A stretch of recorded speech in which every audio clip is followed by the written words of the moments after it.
In Capital News tonight, a fire burned down 7 out of 13 shops belonging to entrepreneurs at the CCM National Women's Association building in Shinyanga. Vice President Dr. Mpango lays the foundation stone for Tabora District Hospital.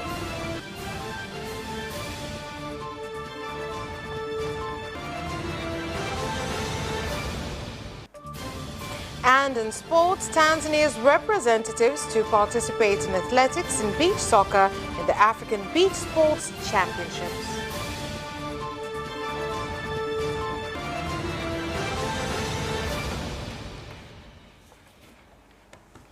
Good evening. This is Capital News at 9:30. My name is Vanessa Victor. Let's start things off with the national news.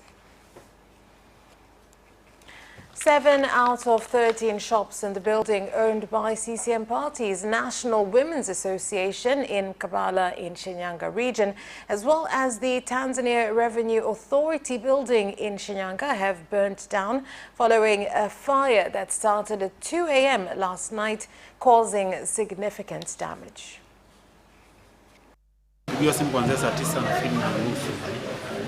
Nikaja hapa nikakuta kuna moto, tukakimbia fire, wakapewa taarifa, lakini nafikiri wamechelewa sana kufika, ambapo wametusababishia hasara kubwa. Maana mimi hapa nimepoteza zaidi, nafikiri nimepata hasara zaidi ya milioni 40 kitu, maana sijaokoa hata kitu kimoja.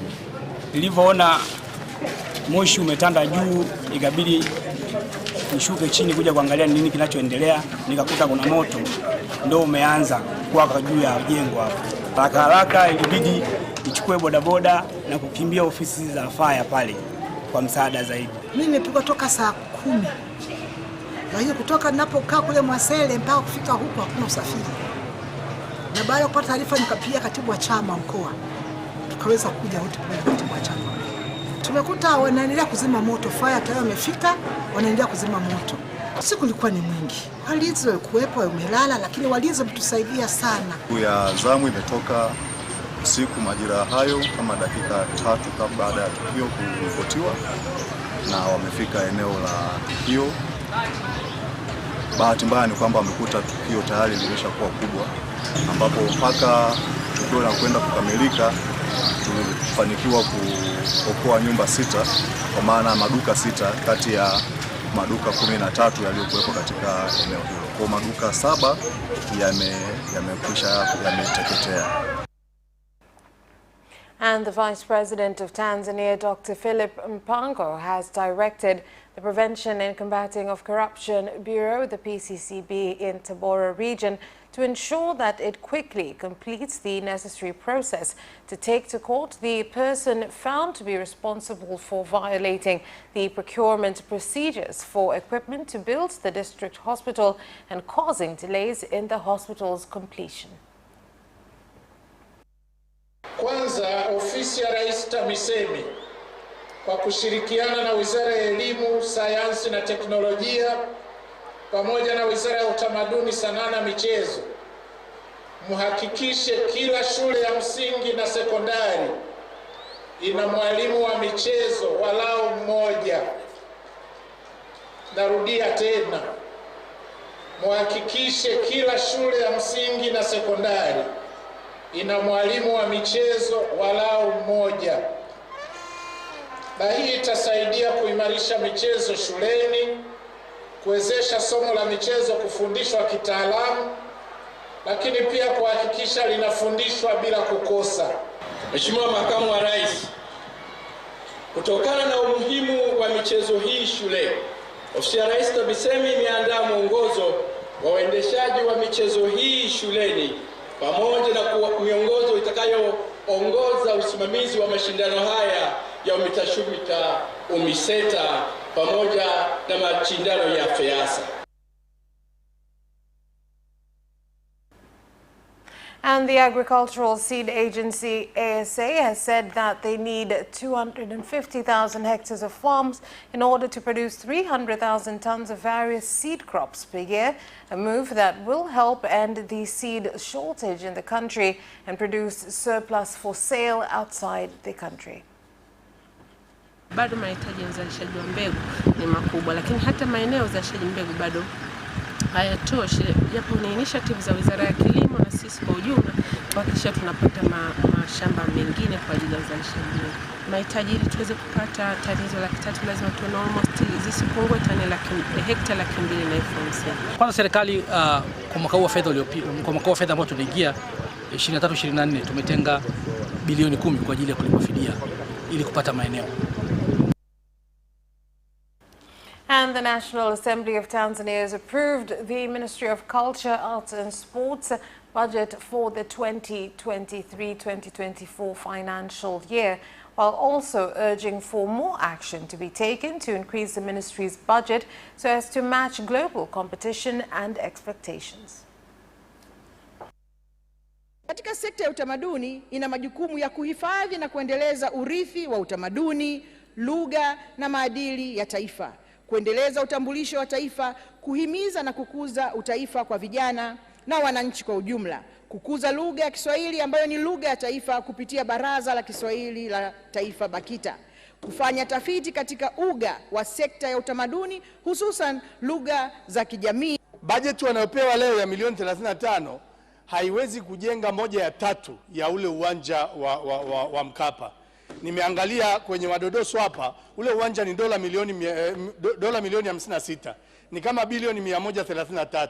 Kwa hiyo hiyo bajeti yenyewe hata kiwanja kama kile haiwezi. Wasanii wetu kwenye maeneo yetu wana vipaji vikubwa mno, lakini hawana sapoti. Lakini leo hii tuona vipaji vyote vinatoka Dar es Salaam. Yaani ili mtu aweze kutoka kuwa msanii bora ni lazima aende Dar es Salaam. Sasa wale wanaotoka kwenye maeneo yetu ni lini hasa watakuwa?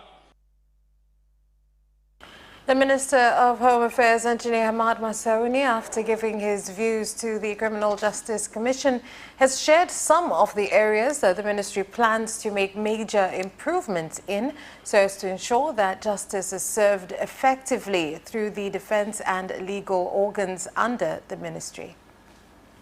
Malengo ya Mheshimiwa Rais wa Jamhuri ya Muungano wa Tanzania Dr. Samia Suluhu Hassan na Amiri Jeshi Mkuu ya kutaka kuona maboresho katika vyombo hivi, na hasa katika mambo ambayo yalikuwa yakisababisha malalamiko kwa wananchi, mambo ambayo yalikuwa kero kwa wananchi, mambo ambayo wakati mwingine yakiathiri haki za wananchi.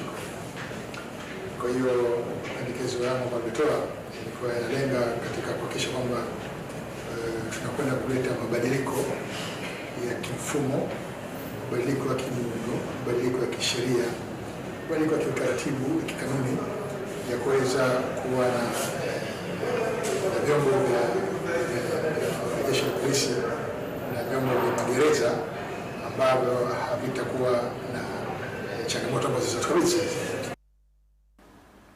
The government of Zanzibar has planned to build affordable houses for its citizens in the next budget so as to ensure they have a good standard of living, while also planning to address land conflict.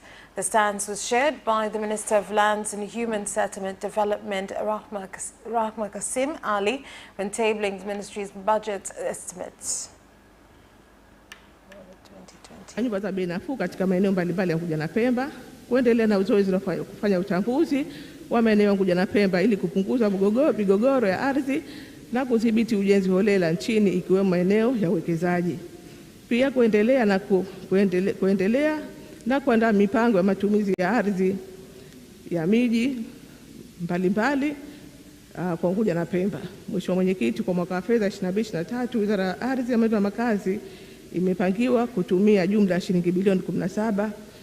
Kati ya hizo bilioni 7.023 ni kwa ajili ya utekelezaji wa kazi za kawaida kwa kurahisisha kiutendaji wa wakala wa majengo kutokana na changamoto mbalimbali inayokabiliwa na taasisi hii ikiwemo uhaba rasilimali watu, fedha, vitendea kazi, ukosefu wa teknolojia za kisasa, kutokupewa nafasi ya kutekeleza ipasavyo jukumu lake la msingi kwa kusimamia miradi ya serikali kuu kwa kupitia Wizara ya Fedha kwamba wafanye taratibu ili taasisi za wizara hii zinazostahili kupata rotation wazipate ili waweze kutoa huduma kwa wananchi katika hali ya ubora na uzuri zaidi. Mheshimiwa, taasisi za wizara hii nyingi zinakabiliwa na uchakavu wa vitendea kazi. And the government of Belgium has given over 400 million euros for conservation of the environment in areas affected by the influx of refugees in Kigoma region. This was shared by the Belgian ambassador to Tanzania, Peter Huyebet, during the launch of the project, which occurred during a working visit by EU ambassadors in Kigoma region to assess the conditions of refugees as well as the refugee camp.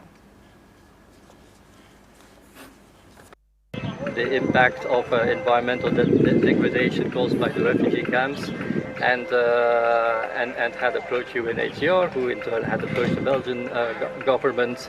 Given our long-standing relation with the region and the usefulness of this program, the impact that it can generate, we found it only normal that we would step in and support this program. So I'm happy that I'm here today to plant the first trees of a climate resilient program, which encompasses reforestation of degraded areas around the refugee camps. When we talk about refugee response, always the host communities are at the front line.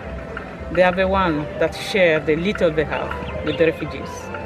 So to say thank you to these people that are so generous, we think it's important to help them with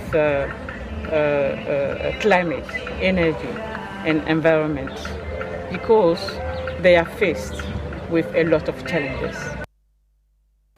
Some of the councillors of the Operations Committee of Tanzania Teachers Union have expressed dissatisfaction after they were stopped from entering the union's offices by guards, which forced them to hold their meeting outside under a tree. Kwa mamlaka tulionayo kama kamati ya utendaji wa taifa ambao tunasimamia shughuli za kila siku za taasisi yetu, tumekubaliana katibu mkuu Jafet Maganga hataendesha shughuli za kila siku za taasisi yetu kuanzia leo mpaka hapo tutakapompeleka kwenye chombo chenye mamlaka nayo ambayo ni baraza. Hatumsimamishi ukatibu mkuu, tunazisimamisha shughuli zake anazoziendesha yeye, zitafanywa na naibu katibu mkuu kwa mujibu wa katiba yetu. Kimsingi kamati ya utendaji taifa ya Chama cha Walimu Tanzania ina vikao viwili vya kikatiba. Na tofauti na hivyo vikao viwili, huwa kunaweza kukafanyika vikao vingine vya dharura kama kuna dharura ambayo rais na katibu mkuu wa chama wameitafsiri kuwa ni dharura ambayo inahitaji kutatuliwa kwa haraka hiyo. Taasisi hii ipo kwa mujibu wa sheria na ina sheria zake na ina waajiriwa ambao wameajiriwa kufanya kazi mbalimbali. The Ministry of Finance and Planning, Dr. Mwigulu Nchemba, when meeting the Managing Director of UK Export Finance, who is in the country on a working visit, has thanked UKF for completing the exercise to provide funds for the construction of various projects, including the expansion of the airport in Pemba and construction of road infrastructure in the Isles. Lakini tumeongelea miradi mikubwa ambayo wataalamu wetu inabidi mkimbizane nayo, ambapo tumeongelea na kwa matumaini makubwa swala la reli ya kisasa ambayo ni kwa loti mbili zile ambazo bado hatujakamilisha taratibu za kupata ufadhili wa fedha za kujengea, lakini pamoja na mradi wa maji wa hapa Dodoma ambapo ni ujenzi wa bwawa la Faruku ambalo litamaliza tatizo la maji Dodoma pamoja na wilaya zake ambazo ziko kwenye mpango. 37% of one of them is UK content and 40% of the other. So we're doing, I like the way you phrased it, which is doing projects for our mutual benefit. So we're supporting jobs out of the UK. But I think on the number that I've seen on the Three Roads project is that will create 1,200 jobs locally on Zanzibar, so that it's creating employment.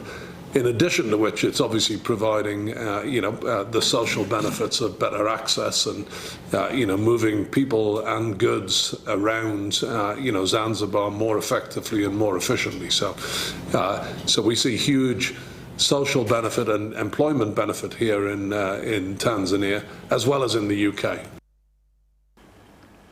That is all for the national news. International news is next.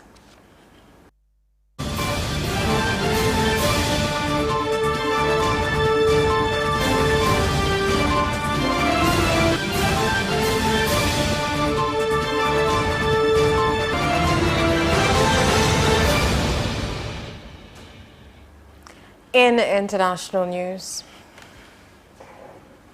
police in Kenya today fired tear gas at hundreds of people protesting near Parliament against a proposed finance bill that would raise taxes on fuel and housing. About 500 protesters had marched to Parliament to present a petition against the bill.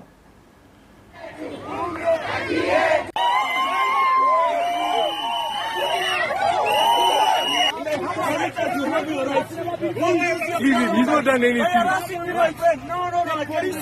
They've not done anything. Leave them. They're peaceful. They're peaceful.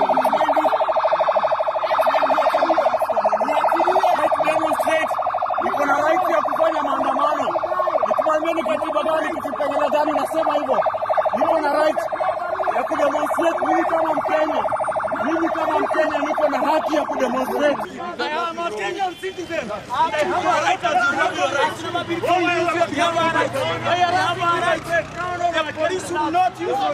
tuambia stori za unga, baadaye akasema unga haitaanguka kwa shelf, ni mahindi sijui nini, baadaye anatuambia stori za gas. Sasa ni kama president wetu simuelewi kabisa. Nataka kutuambia kitu, sisi anatuambia ukweli wake, ya ukweli kabisa, asitupitishie hii ama hii. Atuambie unga haitaanguka ama itaanguka, gas haitaanguka. Unajua president aliyekuwa Uhuru alikuwa ameweka subsidy, ilikuwa inatusaidia mahali pakubwa sana. Kwa sababu tulikuwa at least ukifanya kazi unapata siku ikiisha at least uko na kitu. La president venye alikuwa amesema sisi ndio tulimpigia kura mahaslas, sisi ndio mahasla hapa, tulimweka hapo mahali huko. Afikirie sana, ajaribu abadilishe hiyo nia. Though ametuongezea lakini abadilishe hiyo nia. Anaumia kabisa kwa sababu bila kama una mafuta huwezi pika. Obviously huwezi pika. And Ukraine and Russia have accused each other of destroying the Novakhovka Dam in the Russian-controlled part of the Kherson region. Ukraine's military administration has told people to be ready to evacuate from several villages on the right bank of the Dnipro River due to a high risk of flooding. President Volodymyr Zelensky says the destruction of the dam confirms that Russian forces must be expelled from every corner of Ukrainian land.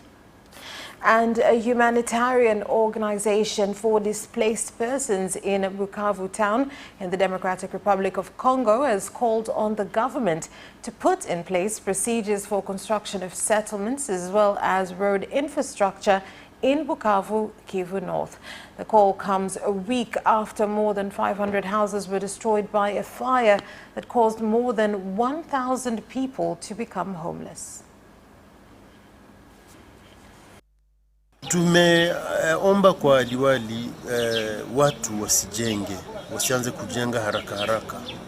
Kanzair inafaa kwanza wakate mabarabara, wakate maavenue, wakate masantier, ili nyumba kukue kunakuwa hata mita 2, mita 3 kati ya manyumba. Ile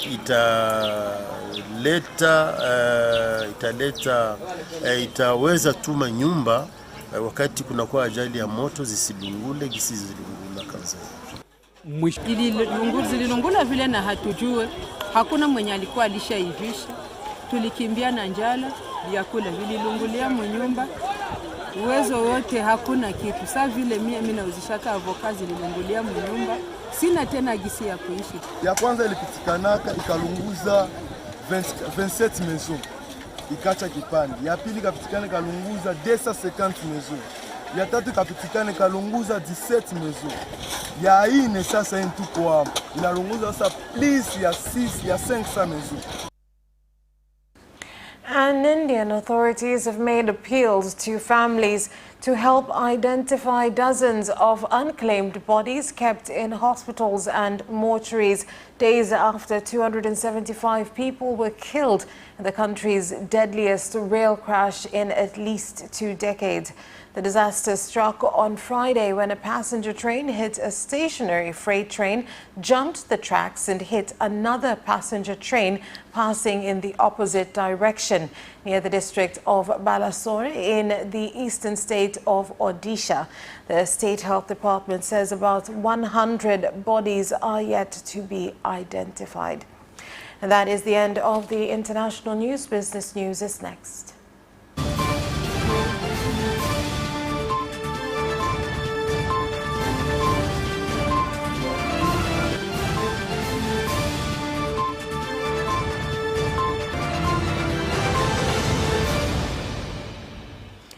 In business news, Tanzania Tea Board has said the first tea auction in the country will be held on June 26th this year through the Tanzania Mercantile Exchange, which is a digital platform for buying and selling crops that aims to facilitate trade for stakeholders. Ambao unakwenda kuanzishwa hapa nchini mnamo Juni tarehe 26 kupata unafuu wa kuhifadhi chai kupitia gara la serikali ambalo halitakuwa na gharama. Kwa hiyo wadau wote watahifadhi chai yao bure. Tegemea tija kuongezeka huko kwenye mashambani kwa sababu bei inapokuwa nzuri uzalishaji huwa unapanda kwa sababu mkulima anaangalia uchumi unapokwenda.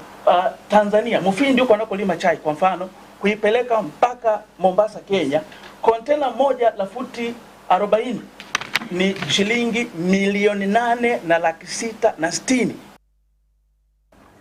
And the Fair Competition Commission, the FCC, is implementing an inspection operation in all motor vehicle spare parts shops as well as pharmacies as part of measures to fight against fake goods and medicines from entering the market.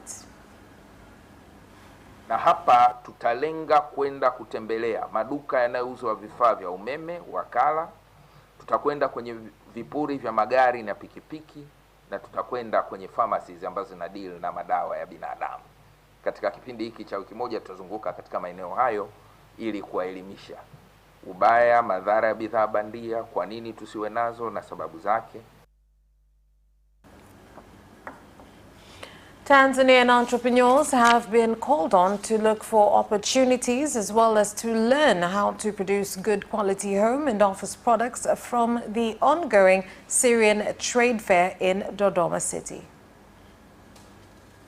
The customer come here but change all people. All people we like. Wito wangu kwa serikali naomba watu wajasiriamali wadogo waendelee watusaidie kutuinua kimtaji, yani kama mitaji midogo ambayo itaweza kutuinua tuwe juu kama biashara wenzetu kutoka nchi za nje. Ila tukosi kwa sababu unakuta mtu mwingine anakuambia hii biashara ya Tanzania, unakuta wewe umeshajikita umeingiza hela zako nyingi. And that is all for Business News. Sports is next.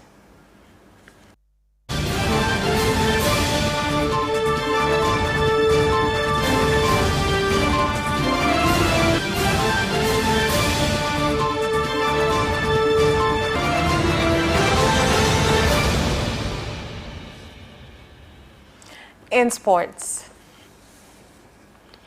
the athletics and beach soccer are the only games that will have Tanzanian representatives in the African Beach Sports Championships, which will start on June 23rd of this year. Nafikiri huwa mnaona hapa marathon watu wanakimbia beach kule na nini, lakini pia tuna beach soccer ambayo mimi naweza nikasema kwa wanaojua nina credit ya kuleta beach soccer Tanzania. Mimi nilifight na FIFA kuleta beach soccer Tanzania, kwa hiyo najua beach soccer ipo inachezwa, isipokuwa nikiangalia fursa kuangalia timu ambazo tunakwenda kushindana nazo, lakini nikiangalia uwezo au vipaji tulivyokuwa navyo nchi yetu, mimi kwangu sina mashaka hata kidogo kuiona siku moja Tanzania inakwenda kucheza World Cup ya mashindano haya ya soka la ufukweni. And the Tanzania Athletics Club Championship will take place this September in Pemba. kwa sababu ni mwezi ambao kila siku tunafanya kati ya Julai na Septemba, lakini mwaka jana tulifanya Novemba kwa kuwa tulipata mfadhili alitusaidia na akasema tutoe jina hilo la tuingize jina hilo la Blue Economy, ndio yakasogea mbele. Kwa vile ambavyo sasa hivi tunategemea kukaa naye vizuri, turudishe katika deti zake zile zile za Julai, Septemba, na tumekubaliana tufanye Septemba kama uwanja utakuwa umemalizika ule wa Pemba. Police Tanzania FC have given an update on their player Athanas Mdamu, who suffered significant injuries in the accident that involved the team's bus.